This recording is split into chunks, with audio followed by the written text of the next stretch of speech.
अस्सलाम वालेकुम फ्रेंड्स, आप देख रहे हैं हमारा YouTube channel Al Makka tech and business. आप दुनिया भर से हमारे तमाम व्यूवर्स को मिडनाइट मार्केट अपडेट में बहुत बहुत वार्म वेलकम।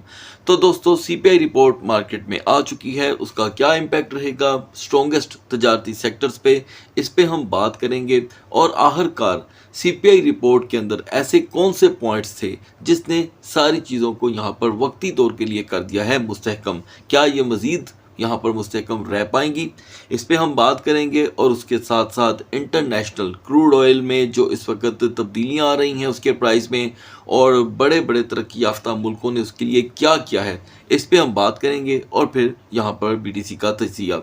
तो गाइज, ये जानना बड़ा ज़रूरी है कि इन्फ्लेशन यहाँ पर इतनी स्मूथ हमें क्यों देखने को मिली, यानी कि कम होती हुई।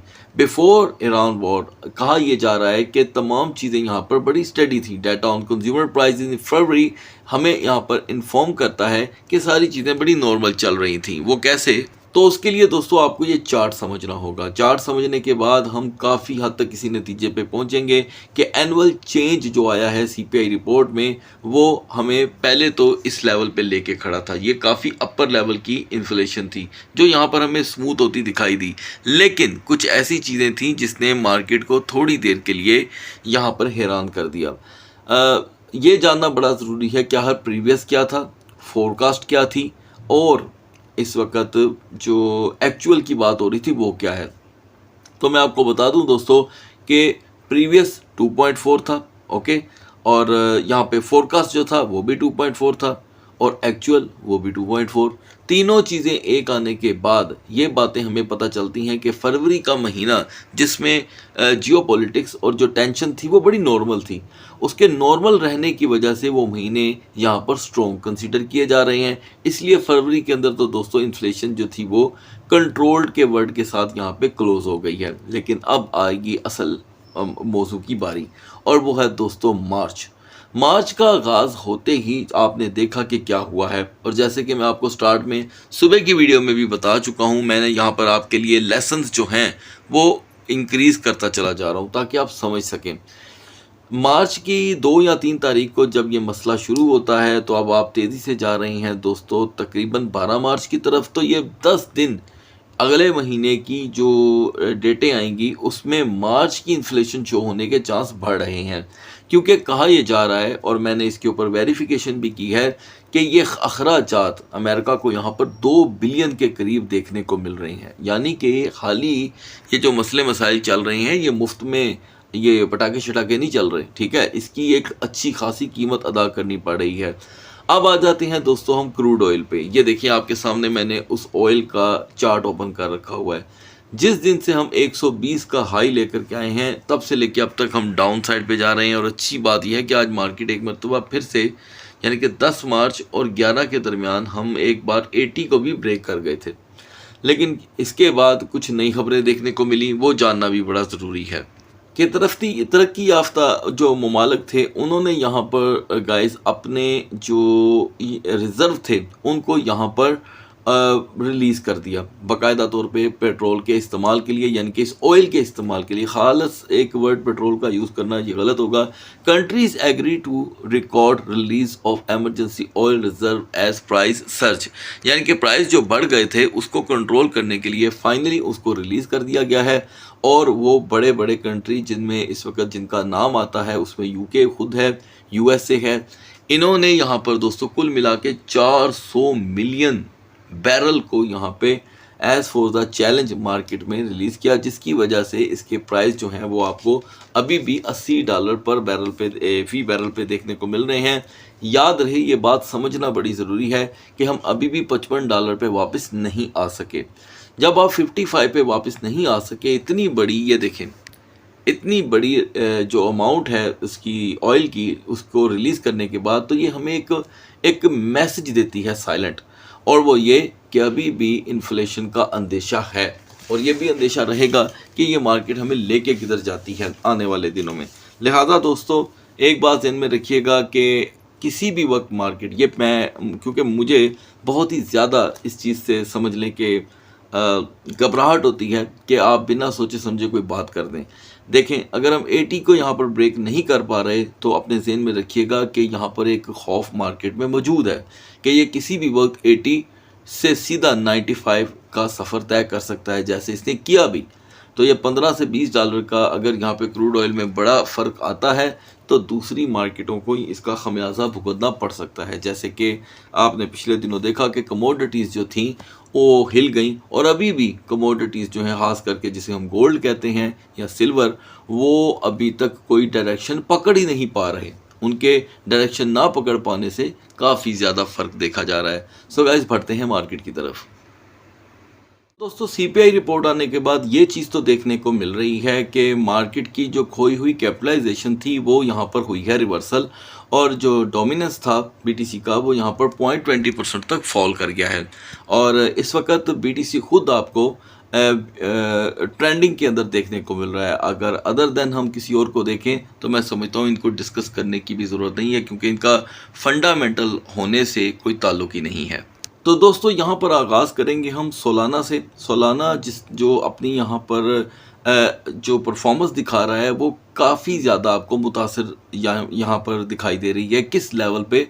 क्योंकि मार्केट की जो यहाँ पे रद्दोबदल है, जो कैपिटलाइजेशन है, वो सोलाना जैसे फंडामेंटल स्ट्रॉन्ग कॉइन में इस वक्त हमें कम देखने को मिल रही है, जिसकी वजह से ये आपको टॉप 10 से भी इस वक्त थोड़ा सा खिसकता हुआ दिखाई दे रहा है। एनीवे, अच्छी चीज़ ये है कि यहाँ पर ये अभी भी अपनी हिस्ट्री के जो शॉर्ट लेवल्स हैं उनको फॉलो कर रहा है, यानी कि जो इसकी सपोर्ट है 82.50 की, ये उसको बार बार प्रोटेक्ट कर रहा है। लेकिन याद रखिएगा, क्योंकि कोई भी कैंडल चार्ट स्टडी जब मैं आपके साथ शेयर करता हूँ, ये दूर दूर तक किसी के लिए भी फाइनेंशियल एडवाइस नहीं है। याद रहे दोस्तों कि क्रिप्टो मार्केट जो है वो हाईली रिस्की मार्केट है, जिसके लिए ज़रूरी है कि आप ख़ुद भी इसके ऊपर तज्जिया करें और सोच समझ के इस मार्केट को जो कि आप यूटिलाइज़ करें। एनीवे, तो अभी दोस्तों हम यहाँ पर एक अच्छी सपोर्ट बनती हुई देख रही हैं। कैंडल चार्ट स्टडी के मुताबिक ये एक अप ट्रेंड यहाँ पे हमें बनता हुआ दिखाई दे रहा है, क्योंकि साथ साथ हमें हिस्ट्री को फॉलो करना पड़ता है। तो सोलाना हमें यहाँ पर स्टडी दे रहा है कि हम सेवरल टाइम 90 और 89 से रिजेक्ट हुए हैं। तो याद रहे, सोलाना के सर पे ये फियर फैक्टर ज़रूर रहेगा कि इसकी रिजेक्शन जो है वो सो ऑफन हमने यहाँ से रिजेक्ट होते हुए देखी है।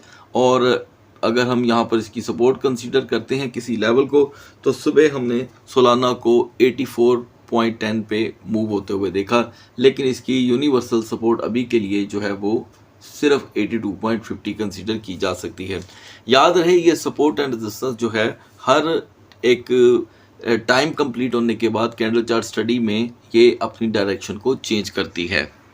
अगर हम यहाँ पर बीएनबी की बात करें दोस्तों, तो सुबह जब हम इसे डिस्कस कर रहे थे तो बीएनबी 642 के करीब जो है वो अपनी रेजिस्टेंस शो कर रहा था, ठीक है।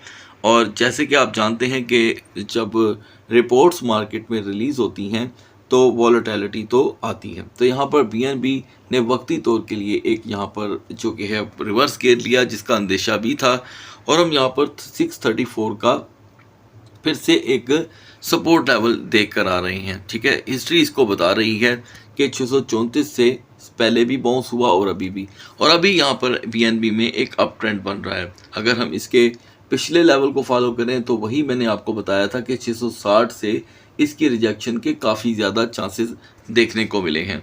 और अगर हम 660 पे मॉर्निंग सेशन में, क्योंकि 4 घंटे की ये कैंडल है, तो इसमें अगर हम इसमें थोड़ा सा भी और वॉल्यूम नहीं पाते तो बीएनबी जो है वो यहाँ पर अपना पुराने ट्रेंड को फॉलो कर सकता है, जिसके चांस यहाँ पर रहेंगे।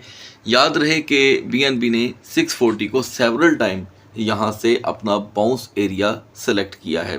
तो अब बढ़ते हैं दोस्तों बीटीसी और इथेरियम के कैंडल चार्ट की तरफ। तो guys, now we are on the chart of BTC, और यहाँ पर बीटीसी ने दोस्तों सबसे पहले जो यहाँ पर अपनी सपोर्ट फिर से हाईलाइट की है वो 69,000 की ही है। लगभग आप कह सकते हैं 68,975, और आप यहाँ पर उसका बाकायदा लाइव व्यू भी कर सकते हैं। ये एक बेरिश कैंडल थी जिसने बीटीसी को धकेला, और हम करीब बार बार मैं इस लेवल को रिपीट नहीं करूँगा, 69,000 से मार्केट ने बाउंस लिया और 71,313 के हाई के बाद यहाँ पर आप फिर से एक बुलिश रिवर्सल कैंडल बनती देख रहे हैं। तो गाइस, कैंडल चार्ट स्टडी हमेशा हमें जोड़ती है हिस्ट्री के साथ। तो हम 71,000 से यहाँ पर रिजेक्ट हुए हैं, फिर भी BTC कोशिश कर रहा है 70,000 को प्रोटेक्ट करने में। तो याद रहे कि 70,000 ही यहाँ पर एक हर्डल है, अदरवाइज रिवर्सल जो है वो 70 के ब्रेक होने के बाद देखा जा सकता है। अपर लेवल के लिए क्योंकि ये जो रिपोर्ट आई है मार्केट में, ये बिल्कुल मिक्स सेंटिमेंट्स जनरेट करती है। तो अभी हम जो 70,000 से यहाँ पर अगर हिस्ट्री को देखें तो रिजेक्ट हुए हैं, तो 72,000 ही यहाँ पर इसकी मैक्स एक रेजिस्टेंस क्रिएट हो सकती है अगर वॉल्यूम यहाँ पर कायम रहे।